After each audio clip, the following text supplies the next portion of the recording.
Travel is one of the easiest ways to start a conversation and one of the hardest to describe well in English. Welcome! In today's episode, we're talking about something almost everyone loves: travel.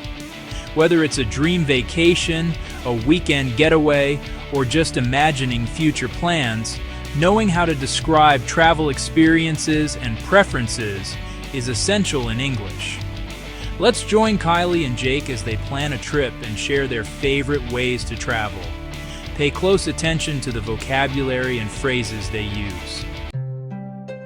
Hey Jake, if you could travel anywhere right now, where would you go? That's easy. Japan. I've always wanted to explore Tokyo and visit ancient temples in Kyoto. It's the perfect mix of modern life and tradition. Nice choice. For me, I think I'd go for something more relaxing. Maybe the Greek islands with white sand beaches, crystal clear water, and that slow, peaceful vibe. Notice how they describe their dream destinations using vivid phrases like ancient temples, crystal clear water, and a mix of modern and traditional. These make your speech more colorful and natural. So, when you plan a trip, what do you usually look for?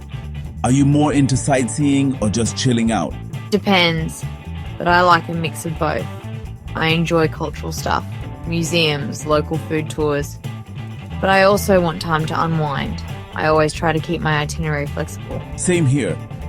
I usually research a few must-see spots and book some activities in advance, but I also leave room for spontaneous things. You never know what you'll discover.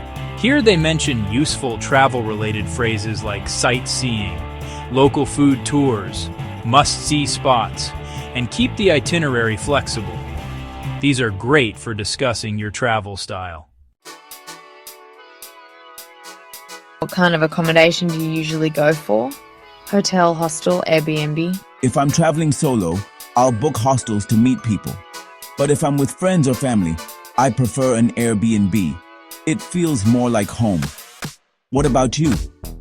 I'm all about comfort, so I usually choose a mid-range hotel. I always check the reviews and location first though. Being close to public transport makes a big difference. Travel accommodation is a common topic in English exams. Key words include solo travel, mid-range hotel, check reviews, and close to public transport. Try using them when you describe your travel preferences. Have you ever taken a road trip? Yeah.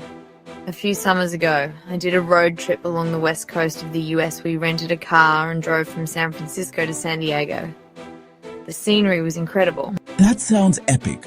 I've only done shorter trips, but I'd love to drive across New Zealand someday. Mountains, lakes, beaches, all in one trip. They're using travel verbs and expressions like did a road trip, rented a car, scenery, and drive across. These are perfect for describing past experiences and future plans. Do you usually pack light, or do you take everything? I try to travel light, just to carry on if possible. Makes airport stuff way easier, but I always forget something. Same.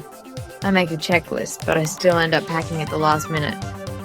And somehow, I always forget a charger or socks. Packing is another useful subtopic. Try using phrases like pack light, carry on, make a checklist, and last-minute packing.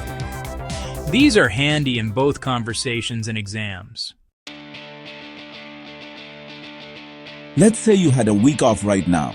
What would your ideal itinerary look like? Fly into Rome, spend a couple of days exploring the city, then take a train to Florence for the art and history. Finish with 2 days in Venice, gondola rides and all. Sounds dreamy. I'd go tropical, maybe 5 days in Bali. Morning hikes, afternoons at the beach, and local night markets in the evenings.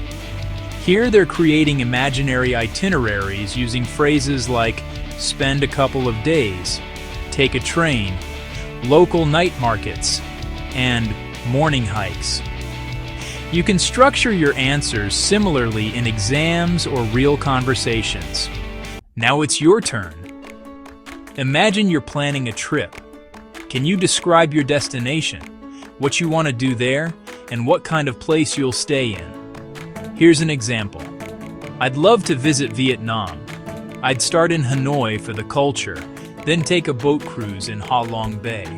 I'd stay in a small guest house to get a more local experience. Now you give it a try. Say it out loud or write it in the comments.